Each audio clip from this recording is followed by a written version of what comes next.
Imagine the implications of a weapon with no visible trace, a weapon that could knock out tanks, ships, and planes as fast as the speed of light. The same technology with modifications could disorient and even tranquilize military personnel, rendering them virtually helpless in the battle zone. These are the new weapons of war we will examine in this series.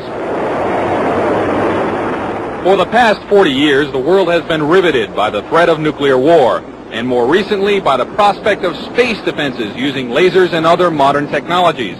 But while both sides at the Geneva summit will be focusing on these matters, progress is being made in even newer weapons that could render any arms agreement relatively useless. Lightning is the most dramatic form of energy to be found in nature.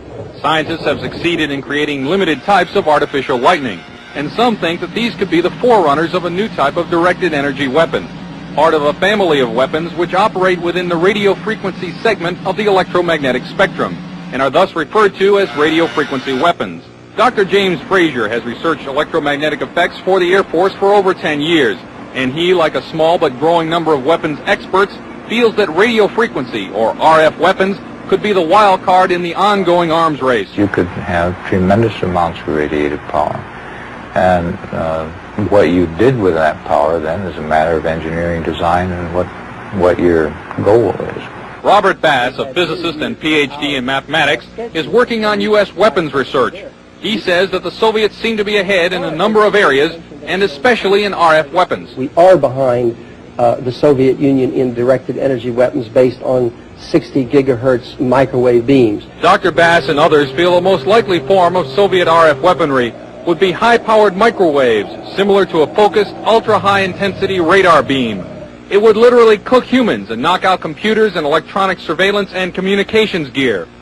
An operational RF weapon, relatively cheap and reusable, could devastate sophisticated and expensive war machinery. The $20 million F-16 fighter, for example, is totally controlled through electronic sensors and computers. With no manual flight controls, the plane would literally fall out of the sky after being hit with a high-intensity pulse of microwave radiation. Scientists say that microwaves and other types of RF pulses operating at specific frequencies or windows can be transmitted with little or no loss of power. Machines known as gyrotrons can produce the massive pulses needed to drive these devices, and it's believed that the Soviet Union has a 3 to 5 year lead in this technology. Over the past year, CNN has repeatedly asked the Department of Defense and the Air Force about radio frequency weapons. After much resistance, DoD finally said that the subject was too sensitive to discuss. In my next report, unexplained cloud-like phenomena which may be evidence of a Soviet breakthrough in RF technology. Chuck DeCaro, CNN Special Assignments.